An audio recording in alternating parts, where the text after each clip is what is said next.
Business doesn't have to be as hard as you're making it. It's all about mastering a few key techniques, systems, and mindset. Welcome to Well-Oiled Operations. With over 2 million downloads, it's the go-to podcast dedicated to helping you increase your profit margins while getting your time back. I'm your host, Stacy Tuschl. I've been an entrepreneur for over 20 years, and I own multiple seven-figure businesses. Whether you're a brick and mortar or an online business owner, it doesn't matter. I've got both, and I'll show you my framework to get you more customers in the door, more profit in your pocket, and more happiness in your home. It's time to get your business less reliant on you.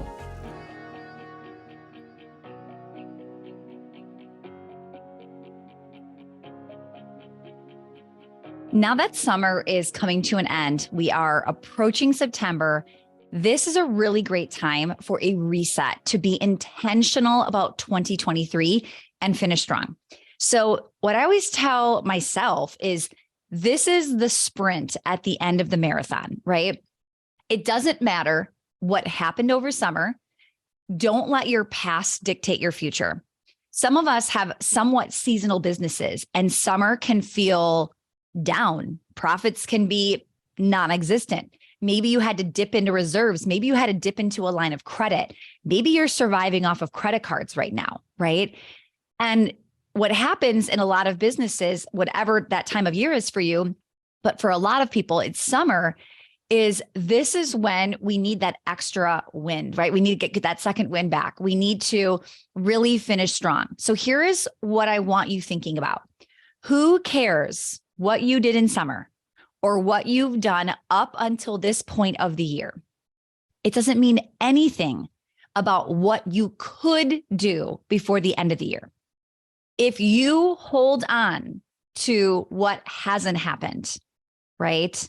We only did this, or now we've accumulated debt, or whatever it is, right? Business is down. I don't want you keeping those thoughts as you head into the end of the year. Right? Now is the time to kind of, what I say, reset, start fresh, right? I will see a lot of business owners giving up on their current goals, right? Or maybe they're right on track. So they start to coast. There's like two different types of people, right? One is, oh my goodness, we're not even close. So they just give up. Or we want to hit 2 million by the end of the year. We're completely going to hit 2 million. I don't have to work so hard, right? I'm not opposed to slowing down if you need it, okay? If you've surpassed your goals and you're exhausted, then yes, of course, maybe it's time to slow down and rest. But if you've guessed terribly wrong and you have surpassed your goals, like you underestimated what you could do, and you still have gas left in the tank, like, let's go, let's do it, right? So I just redid my math to see, where do I think I'm on track? I definitely have lower summer numbers if I looked at 12 months of my season, but those summer numbers are triple last summer. So we are definitely growing. However, summer for us is just a little bit smaller than our school year season. And it's funny because my other business is like that, and that makes sense. We're in the dance studio world. A lot of kids take off in summer, right? However, it's funny that I'm working now with adults, and it's the same thing. And it's because a lot of the people I work with are parents and their kids are home, right? So and sometimes people just want to enjoy. I attract a lot of people from the Midwest because I am Midwestern. And a lot of those people just want to enjoy the nice weather. I get it. Okay. So here's what I'll tell you. As I was tracking my numbers, this year we knew was going to be a massive growth year. 2022 was a lot of throwing spaghetti at the wall to see what sticks. We figured it out at the end of the year. And we knew 2023 was going to be big. Our numbers were pretty consistent. We had the data to track, and we knew. So we picked a good, better, best. We actually said, all right, 4 million is good, 5 million is better, and 6 million would be like, oh my goodness, this is absolutely insane. And by tracking my numbers, guessing what I'm going to do at the end of August, knowing what I did, this is just to kind of show you how I'm figuring this math out. When I look at January through June and I see the consistency in our revenue, I'm predicting that those numbers will be the same September through December. Now, I actually believe they will be much bigger. If I look back historically at my business and at those numbers, my biggest numbers are always September through December. So I'm pretty conservative when I'm guessing, right? I'm looking at January through May numbers and I'm saying, what if we just kept those numbers? But really, I believe I'm going to grow it, right? So right now, if I didn't really change much, we're on track for 5 million, which is pretty exciting that we are on track for the better. Now, like I said, I have seen September through December has always been our record. I am thinking we are actually going to be hitting the 6. I think we're going to be somewhere between 6 and 7 million. So that is super, super exciting. Okay. Now, just having that data is good to grasp where you're at and what you need to do. Now, I just said, we're doing well. We're past our numbers. Super exciting. If you're not there, you're like, good for you, Stacy. I'm not there yet. Okay. But here's what I'll tell you. I will tell you last summer, I wasn't there. Okay. I was still throwing spaghetti at the wall all summer long. And I figured it out in September. Okay. Which is what I was saying. Like we really had a strong September through December last year. So I've been there. I've not always been winning, right? There's no way I could be in business for 21 years and tell you that I've always been winning. Absolutely not. Okay. Last summer, I definitely didn't feel like I was winning, right? There was a lot of, even on good months, there was still inconsistency. And that was a little scary for me, right? But I did not let that slow me down moving into September. And thank goodness I didn't, because September is when our business took off. But it was the work I was doing in summer. Okay. So I will tell you too, for me to shoot, because I told you I'm on track for about 5, but my goal right now is between 6 and 7. Okay. How am I going to get there? I have to be very, very intentional. And I am strategically thinking about a few areas. And I was like on a walk this morning, I was brain dumping all this stuff, or really just walking and thinking. And then I came home and I brain dumped all of this stuff.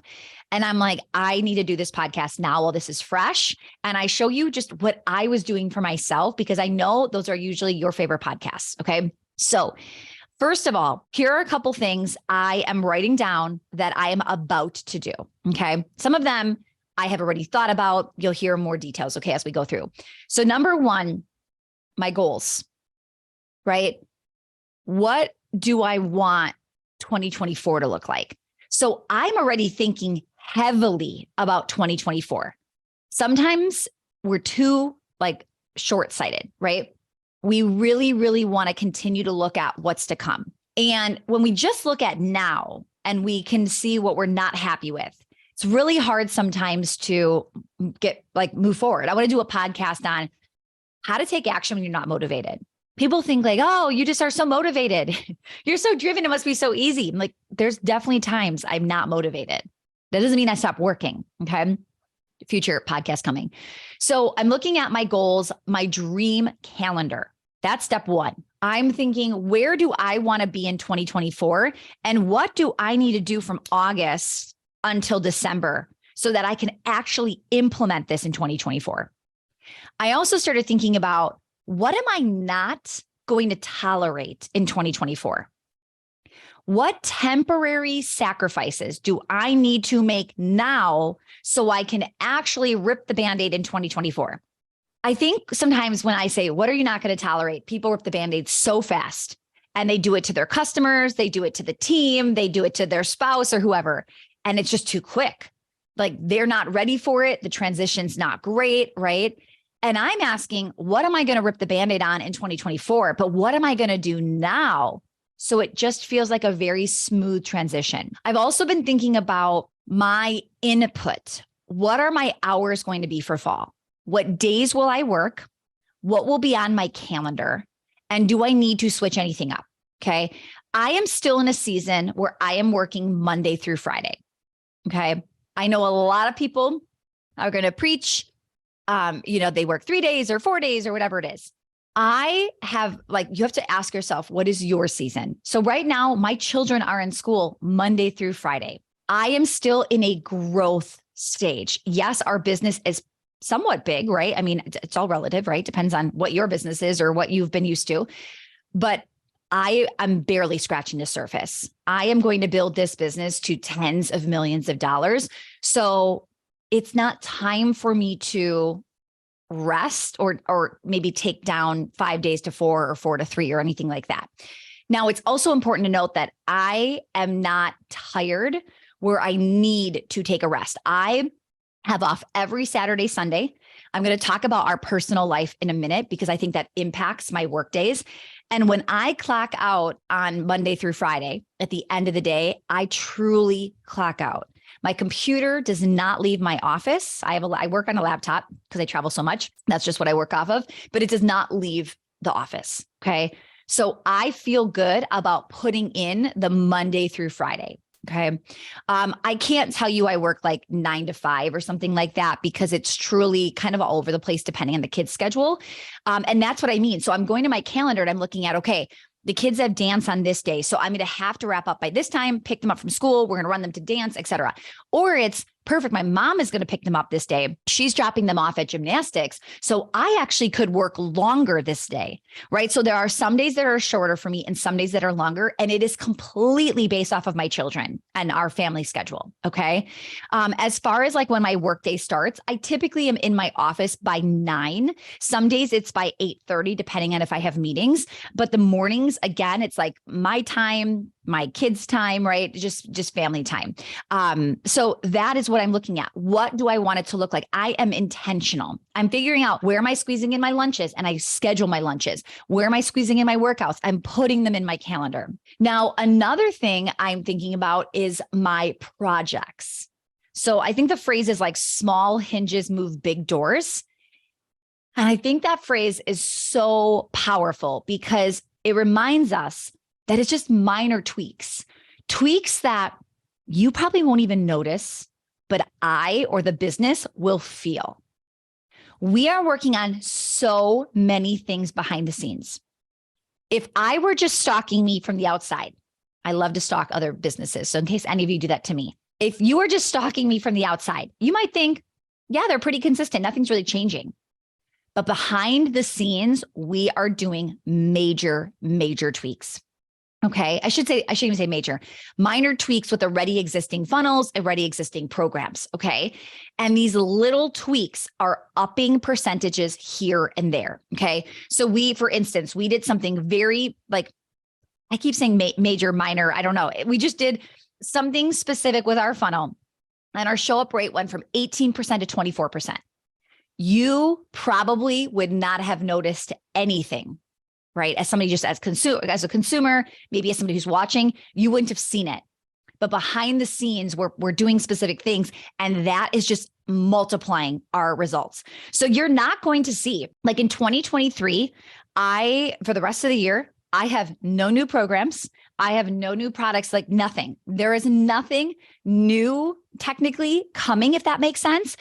But everything we have is getting better. Like well-oiled, like if you were in well-oiled, let's say a year and a half ago, well-oiled is a different program. We have up-leveled everything. Powerhouse, holy cow. It is just not the same program it was. So a lot of times we think we need new, but what we're doing is we're taking what we have, we're taking what is proven and we're making them better. And that is making our numbers go up. So conversion, marketing, sales, all of that is just getting better. And our retention is getting better, right? So my projects are nothing crazy if I were to show you what I was doing. But all of these things they're like those small hinges that are moving the big doors. Okay. Another thing that I am really thinking about, and this is probably my biggest area of projects this 2023, my team. Who do I want to hire? Where do I want to promote leaders within? I'm about to hire a director of marketing. I'm about to hire a leader in our sales department. We're pretty much always hiring coaches and customer success managers because we are constantly growing. We are always creating our next problem of like, okay, we're at capacity, next person, right? And we hire before we hit capacity. That's something we teach inside of Well-Oiled, right? We pre-hire looking at our numbers so that when we hit capacity, we're ready to go, right? So we've been training, I should say, coaches in August that we did not need in August because we know we're going to need them in September. right? So we wanted them fully trained. We wanted them, like, we have an extensive onboarding where they have to go through our program so many times, and then they get quizzed on our programs. It's a timed quiz. It's in front of our leaders. So they can't be like spending 5 hours to do something quick. It's something pretty intense. And then they get scored. And they have to keep retaking that quiz until they know the program inside and out. Like, we have extensive in-depth training. Okay. So we'll always be hiring new coaches and always be hiring new salespeople. The exciting part for me is bringing on more leaders. Like, we are going to have a pretty beefed up leadership team. I am hoping by the end of 2023, but by the end of 2024, they're going to be flying, and my life is going to feel a whole lot different in a very good way. And I'm very, very excited. So we are growing and we have no plans of stopping. So my projects are pretty much hiring and training. Like, that is what I'm doing. Okay. I'm also intentional about times to recharge. So I do want to quickly go over this because I think if you don't see this side of me, you don't really understand what I'm doing. Okay. So I just told you how I'm intentional about my work time. But now I'm intentional about my family trips, right? I do travel more than the normal person. I totally get that. It is my passion. I love it. You do not need to try to do anything I'm doing. I just love it. I also don't love Wisconsin in the winter. So I'm trying to get out of here as much as I can. Okay. We plan to stay in Wisconsin through the kids graduating high school. So this is our permanent plan. So I'm trying to make it work where I don't feel like stuck in negative 26 degrees. Right. So anyway, I have all my trips planned for the year. I strategically plan most of my trips when the kids are off of school so that their school is there's very little negative impact with school. We travel and they happen to have off almost monthly. There's I think 1 or 2 months that they don't have off, but other than that, they have monthly time off at school, which is incredible. Even if it just makes it a long weekend, we can still very quickly go to our Florida home, which is like a 2.5 hour, I think, nonstop flight. Okay. So I have my trips in my calendar. Okay. I also plan my conferences. All right. Now, time with family, I don't even count as traveling, which might sound crazy, but if my family's with me, it just feels like I'm still home, right? Especially because in my Florida home, I have an entire office set up. I'm still able to get work done. I could do whatever I needed there. Okay. Now, that does not count as my travel. My travel I'm really thinking about are my planned conferences. I absolutely believe I have been doing conferences since I have been 20 or 21 years old. I have never stopped. I have gone to a minimum of 2 conferences a year every year since I started my business. So every 6 months, I always would go in person, get remotivated, learn from other people, come home and get going. Now I'm in a very different place. You would think, oh, I learned so much more, so I probably don't need to go to as many. No, now I go to many more than just to a year. It basically is do I want to go to this? Okay, then I go. So I actually have to start getting really particular about what I want to go to. And I just had 2 conflicts, 2 things that conflict. It was the exact same weekend. I want to go to both. In fact, I already had the first one paid for and scheduled, and the other one popped up. And I had to look at, what do I need right now?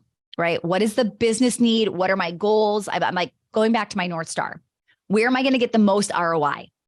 Okay. And I think they really would be both a great ROI. But what is the best strategy play here? They both would ROI, but which one would ROI more? And I decided the one I already paid for and have my flights and hotel booked and everything, I am canceling that one and I am going to the other one because I believe the other one is the better ROI. So I'm being very, very strategic, and I'm constantly asking myself, what is my next best move? Who do I want to learn from? What would that setting be like? One was a room with probably thousands of people, right? And the other one was a room of 20. And I thought, I am going to get to talk to the actual facilitator way more. I mean, talk about not just way more. The one, I'm not going to talk to the facilitator at all with thousands of people in the room. The other one, I'm going to be sitting around a table, right? Getting to ask really great questions. So that even changed my response. So I have my planned conferences probably from now until the end of December of what is out date wise. Now, if something pops up and I want to go and I think I'm going to get an ROI, if I look at it, a revenue generator, it excites me. It's in alignment with my quarterly and annual goals. I'm in. Okay. So that is that. I will say, disclaimer, I do have the massive perk of Kent being retired where I can just go whenever I want to go and know the kids are taken care of. However, I really feel like I single mommed it. I don't know if that's a phrase, for the entire time I had my business, minus the last 3 years, because Kent, his schedule was unpredictable. He would work like second or third shift. You can't really get babysitters in the middle of the night, right? It was sleepovers. So I had to find people to help me do that. So whether you're like, I don't have help, or I didn't either. And I figured it out. Okay. Now, here is something big I want to share. This is being really intentional about my kids' schedule. All right. And here's what I think a lot of people forget or know, but that they think they don't have a choice, is our kids' schedule impacts our schedule. And I see a lot of business owners, they're exhausted, they're working way too much, and then they're squeezing in their insane kids schedule, right? That they know is insane. And they're like, oh my goodness, we have this game and then that game. And then if they win, we have 2 more games and then all of the things, right? So this is probably not going to be a popular opinion, but I will tell you, I want to share how we're raising our children for the sake of it's not the norm. And you may go, I didn't even know that was an option, or I didn't even think about that. Okay. This is not me telling you how you should raise your children. This is me just giving you options and telling you what I'm doing. Okay. So here's what I think. I think the world of overscheduling your kids is so public and so normal that people think, well, I've got to do it too, right? Like this is just the norm these days. If your kid isn't in club soccer, they'll never make the high school club team or the high school team or whatever it is, right? So there's so many things we think we have to do. I will tell you, I've been influenced by a lot of books. Nothing recent. I read these when the kids were pretty little, so I can't even tell you specifically what they were. But I read a lot of books about how kids are so burnt out by the sport we put them in because they start club so early or travel teams so early. By the time they get to high school, sometimes they don't even want to do it. Like they just quit. And I've seen it in dance for sure. And also with college, like the whole people are like, I hope my kids get a college scholarship. They're hard. First of all, everybody is trying to shoot for the same thing. And a lot of kids don't even want them by the time they get to college because they've been playing these sports for so long. And I was reading all of these studies on like overscheduling the kids and like putting them in this and all of that. And I just decided this just isn't going to be our family's journey. Okay. So here is what our family journey does look like in case any part of it you want to find, maybe it's a good fit for you. Okay. So first, family dinners are very, very important to us. Okay. And I will tell you, we eat dinner together probably 6 or 7 nights a week. And if they're not eating dinner with me, they might be eating dinner at my mom's because maybe my mom picked them up from school and my mom like begs to watch my children. I do not ask her to watch my children. Grandma wants to watch the kids. So she'll be like, can I pick them up on Wednesdays? I'm like, sure. So she might pick them up from Wednesdays and I might pick them up at 5 from her house and they might have eaten dinner with her. I still count family dinner with grandma and grandpa just as good, right? Now, when I bring them home and Kent and I eat dinner at 6, let's say, I make them sit at the table with us, right? It's just time to connect. It's time to, learn about each other's days and to stay connected and grow together. So we are massive on family dinners. Okay. And then we keep our weekends wide open. So we have 0 activities Friday night, Saturday, and Sunday. There are no games. There are no dance. There is no gymnastics. There is nothing. When you say, what are we doing this Saturday? It's usually nothing unless there is a family event that is happening that we have committed to, right? Maybe it's somebody's birthday and we're going to go do something. Other than that, we do not have plans on the weekends ever. Okay. And people are blown away by that. Like I have a lot of friends who like their Saturday, it's like 8 a.m. game, 10 a.m. game, 1 p.m. Then they get to go home for a tiny bit and then they go back and all of that. We just don't do that. So we have a very slow weekend. And the reason I share this is because if you're ever like, dang, Stacy, how do you get so much done? Well, if I'm recharging every evening, every weekend, and I can just attack my Monday through Friday, and you are overscheduled and you're exhausted, you probably don't attack Monday. You go into Monday really tired, right? So I want you to really understand this. Now, here's one of my biggest pet peeves that I have been dealing with since the children were born. And I have said publicly, this is how we're going to run our family. People will say to me, oh, Stacy, just wait till the kids are older. This is never going to fly. Or like we have a rule in our family. We don't do sleepovers. They can sleep over at my family, like my parents, Ken's parents, but they don't sleep over at friend's house. We don't have sleepovers here. They do not have sleepovers there. And people will say things like, oh, that'll never fly when they're this age or when I'm like, no. Like we have to remember that just because it's not normal, just because it's not what everybody else is doing, right, doesn't mean we can't set that boundary. So Tegan is 8 and somebody asked her, like they were at the playground and I was there and somebody said, hey, do you want to sleep over tonight? And she immediately, without even asking me, just says, oh, we don't do sleepovers, but my mom says I can stay as late as I want. And then she can even run me back for breakfast in the morning if you want, which we've never done that before, but it just gives her the idea, like you can do that, right? My kids have adapted, and whether or not they like it, that is what we've decided, right? Like we are the parents, we are in charge. And that is just a boundary we've set for our family. Okay. Our kids are not in club sports. We're not in traveling teams. It is something like they're old enough, trust me, 8 and 10 and a half. They're old enough to be heavily involved in traveling teams. And they just know like, that's just not what we're doing. There is a limit to how many things they can participate in. Okay. So right now they are both maxed out in their limit. If Tanner takes like art after school, she's in dance, she's in gymnastics. Okay. That is her limit. And I told her, like, this is life, right? Like we all have limits. One of my favorite quotes is, you can do anything, but you can't do everything. Yet I think we're teaching our children, no, we can be in everything, like no problem. And then they start skipping things because they are in everything and all of that, right? So I'm teaching my children something that they are going to need to learn. This is a skill set that they are going to have to learn.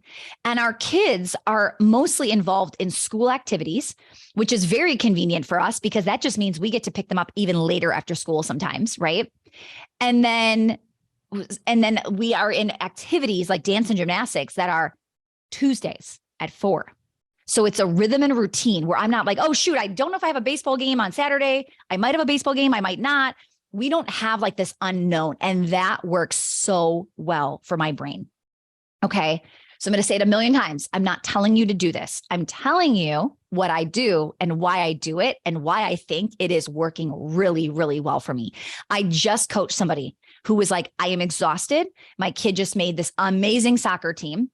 We're going to have to drive an hour one way, like 3 nights a week. I can't even, there's no way. There's like zero chance I would ever be able to do that because their schedule impacts our schedule, right? And that's just the way that we've decided. So this works for us. And I am very, very intentional about it. And I want to share this like in depth, just these details, because I want you to be thinking like, am I intentional? What do I want? What is good for the family, right? And sometimes it's like, well, the kids aren't going to want that, but it's going to be better for us, right? So I had to warn Tanner. Tanner's going to be in 5th grade this year. And I said to her, we don't know what the homework is going to be like. I have heard that like 3rd grade was hard, which definitely it was for us, and that 5th grade is a little hard. And I said to her, you may have to drop something. So right now we have her sign up for dance, gymnastics, and art. Those are the things she wants to be in. However, you might have to eliminate one of those or maybe more of them, depending on the homework situation, right? And what it feels like to be in 5th grade. And she is fully aware, right? And this is just a life skill. Like we can do anything, but we can't do everything. Some of you are trying to do everything. Okay. So I know I went on a massive tangent, but it is such a huge part of my schedule, how I'm able to do what I'm doing, how I feel so excited, so recharged, so motivated when I get back into work. Some of you don't have the recharge. Some of you are very work focused and you're not connecting with your family. Like the family dinners, you're eating in the car, right? You're running back and forth. You're whatever that is. Now, I will tell you, this is the first year where gymnastics is a little bit later. We normally got to either go right there or come home for a little bit and then go. And this is going to be a weird gymnastics year where we're probably going to be like eating at gymnastics, but I'm okay with that. We're going to pack a lunch and we're going to like sit and hang out and eat there. Like to me, that still counts. It's still time connecting. It's still time recharging, right? So just little things like that I'm thinking about as I'm moving into 2024. What I do with my family will impact me. It will impact my business. And I think sometimes we compartmentalize, but we don't realize how much it's pouring into it. So one thing I didn't even talk about, and maybe I talked about a little bit with the workouts, but like scheduling my lunches, scheduling my workouts, like Kent and I already decided we are going to be better with food prep and meal prep and all of that. Like we are deciding on Saturdays what we are eating the whole week. We are online grocery shopping. It'll be here Sunday morning. We are prepping everything. I might look into somebody to come and do that for us because that does not sound fun.